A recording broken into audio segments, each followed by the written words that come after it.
Hey guys, how's it going? Eminem Gaming here, and today we're back with another video. And today we're going to be talking about No Man's Sky and how well it's done within its first couple of its first week on the market. My opinions on the game. It's not a review because I haven't beat the game, but I don't want to say first impressions because I've put like 20 hours, 30 hours into the game. So yeah, it's definitely not a first impression. So it's kind of like the middle ground, just a discussion basically. And yeah, let's get into this. Again, this is from Eurogamer.net. Also, check them out on Twitter, Eurogamer. If you want to read the article yourself, go support the original creator of the article. Now, it says No Man's Sky is Sony's second biggest ever PS4 launch. No Man's Sky has done huge business in the UK, topping the sales charts. No Man's Sky is Sony's second biggest ever PS4 launch behind Uncharted.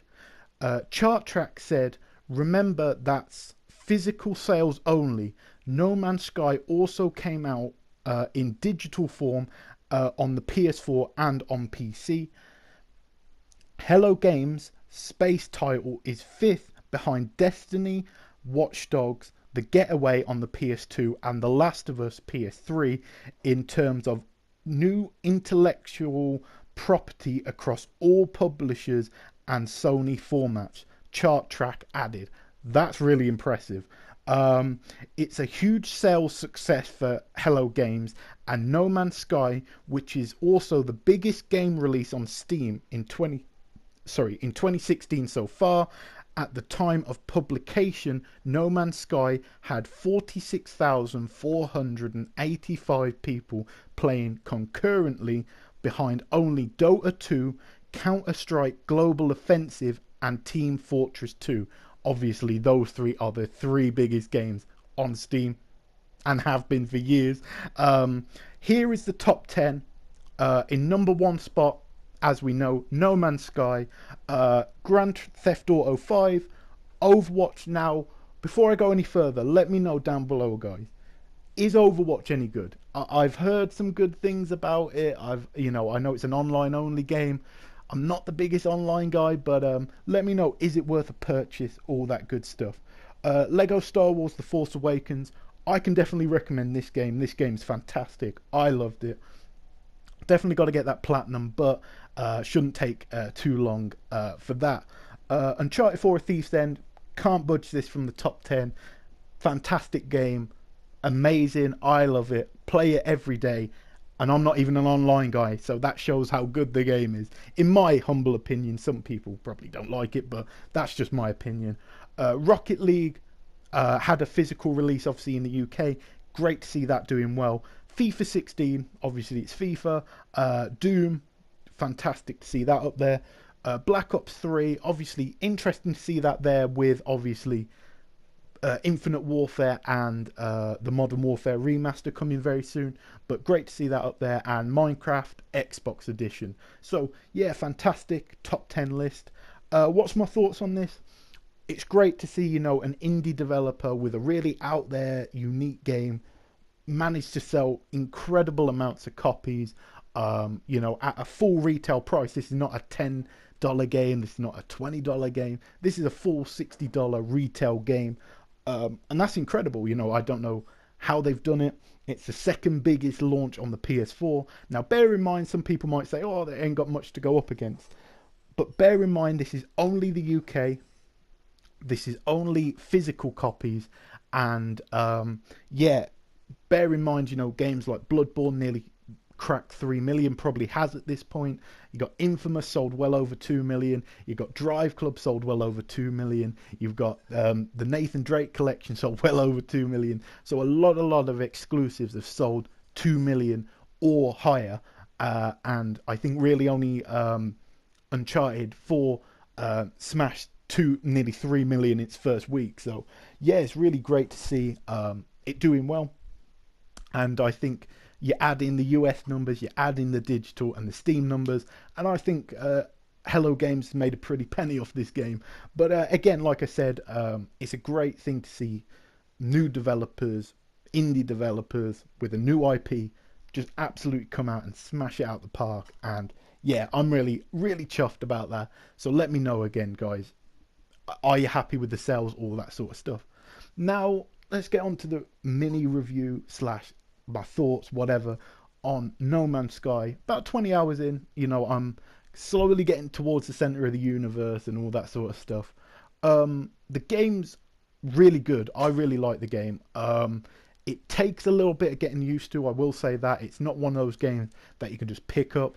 They don't really tell you anything at the start, which I think they should have, and I will say that because it's a very complicated game to understand, and it will take you a long time to understand it. Now, it's different case to me. Obviously, one of my main things of why Bloodborne, my still top 5 favorite games released this generation, all platforms.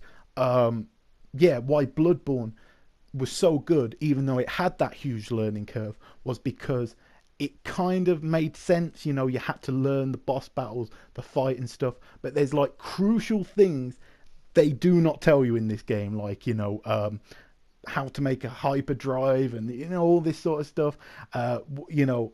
It's very, very confusing. You get a ton of stuff. It takes a long time to understand. Once you do understand it, it's a lot better in my experience, and I definitely understand everything in the game now. And it's a lot better. And like I said, I'm not one of those people who's going to put 20 hours in a game that I don't like. Do you know what I mean? That's not me. So I think that shows that, at least to me, this game is really good. Does it have its flaws? Absolutely. It definitely has its flaws. It's not the best looking game in the world. It definitely has its, screen tearing and texture popping, and there's a lot of things wrong with it, and you can almost see, because obviously it's a procedurally generated world, that you can see almost like the numbers like the algorithm in the air. It's kind of weird when you see it. There's like these ones and twos all over the place. It's pretty interesting, but obviously that's technical standpoint.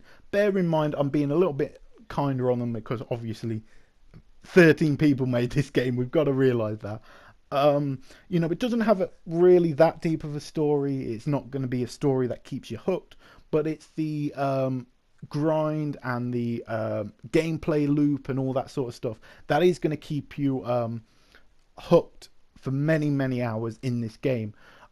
It is rewarding. The more you farm, the better weapons you get, the better suits you get, more inventory slots.